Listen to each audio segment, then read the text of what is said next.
Hello, and I'm going to be talking about Atari's history, a once prominent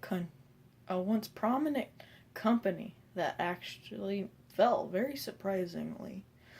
In the 1970s, a lot of people figured Atari was going to be the prime innovator, that nothing could take down Atari.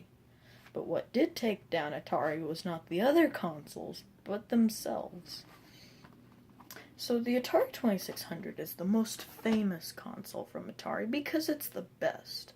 But they made three others, and those three others are terrible. Well, one of them's halfway decent. Anyway, to replace the Atari, because new consoles were coming out, ColecoVision and Television, they need something new, stronger, better. They came out with the Atari 5200. Now, I don't have any Atari consoles, but I do have some games. So the Atari 5200 was terrible. It was clunky. It did not work, broke easily. The controllers broke down within days of having it. They had keypads, which weren't a big deal back then, but people hate using them today. It did have a nice analog stick, but like ColecoVision and Television, it wasn't a good controller, and the console failed because replacement controllers were expensive, and it wasn't a good generation of consoles. All three consoles were pretty bad. So the Atari 5200 failed and led to the video game crash of 1983, but there are a few other things that led to the crash. Some people say that E.T. was the entire reason for the video game crash, but I say it's only a small part. But I do think it helped it. People, because there was no coding, anyone could make a game for it. You could sit in your garage and make a game for the Atari 2600 and sell it on store shelves, and you wouldn't get sued or anything. So there were so many games, and there was no internet, so no one knew if games were good or bad. So you just bought a game and hoped for the best. Because computers were looking to have as good as technology as the SNES had. I mean, computers were a lot better. People eventually just stopped buying consoles, and that was the video game crash. The Vectrex, which was a TV and a video game console, sadly was made in 1982, and the crash of 83 was one of its main reasons for failing, besides it didn't have color. But back to Atari. After the video game crash, Nintendo and Sega rised, and Sega put out a console that's not very well known here in America, but is very well known in Brazil and Europe. The Sega Master System. In America, the Sega Master System isn't very popular. Not a whole lot of people had it, but in Europe it was huge. In Brazil, it was bigger than Nintendo, the NES. But the NES was the real one who brought back the video game industry. Because parents wouldn't buy a video game console for most of their because people wouldn't buy video game consoles, they sold it to kids, young kids. And that's why they were always seen as the childish video game console, kind of for younger kids.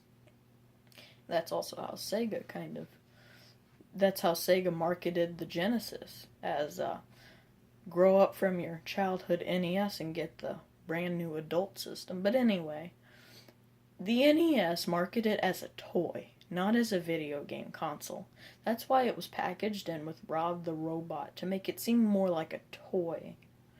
So anyway, after Master System NES came out, Atari figured they'd get back into the market with the 7800, which wasn't that good.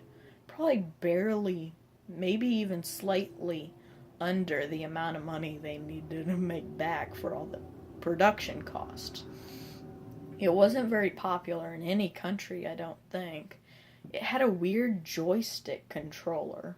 and it was just a long piece with buttons on the side. It only had maybe 2 buttons. So it didn't do that well, and Atari decided to wait. For whatever reason, Atari waited. And they waited as the Genesis came along, the SNES came along, Sega. Well, no, before Sega CD. And then they finally said, we'll make another console. By this time, most people forgot about Atari. And because the name wasn't well known, no one really... There weren't a whole lot of third-party developers, and no one really cared about Atari. So the Jaguar was very interesting. It had a keypad and 3 buttons and a D-pad. But it was not a very good console. I don't even have a Jaguar game. I usually buy a game for every console, even if I don't have it. But the Jaguar is so bad, you don't even want it in your house. It's horrible. All the games are choppy.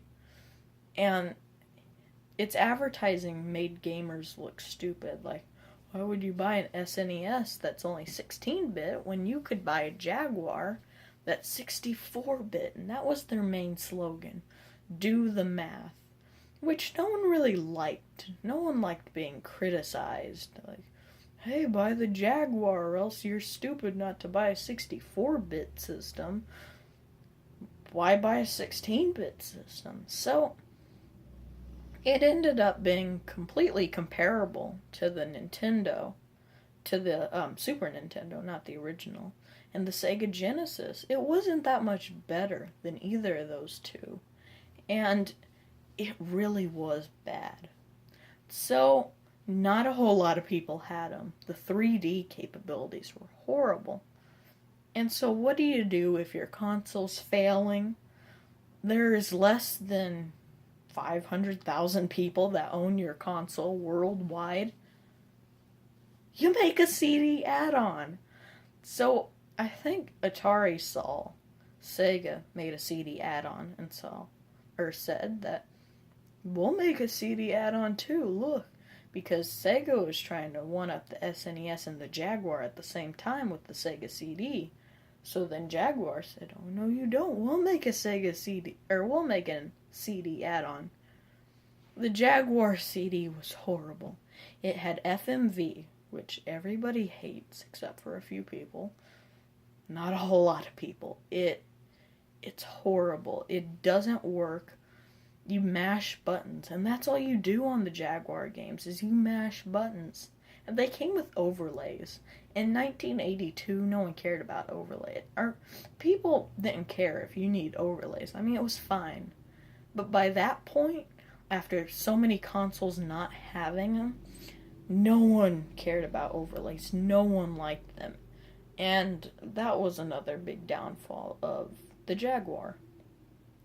So because no one liked the Jaguar, and they made a CD add-on, which was $300, I think.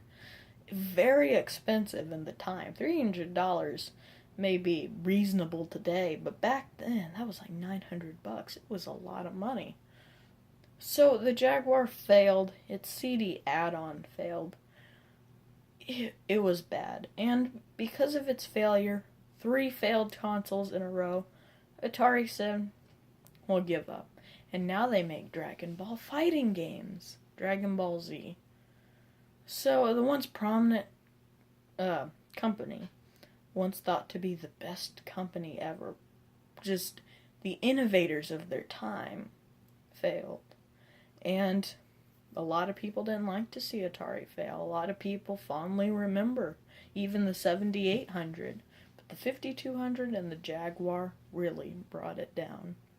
Thank you for watching my Atari history.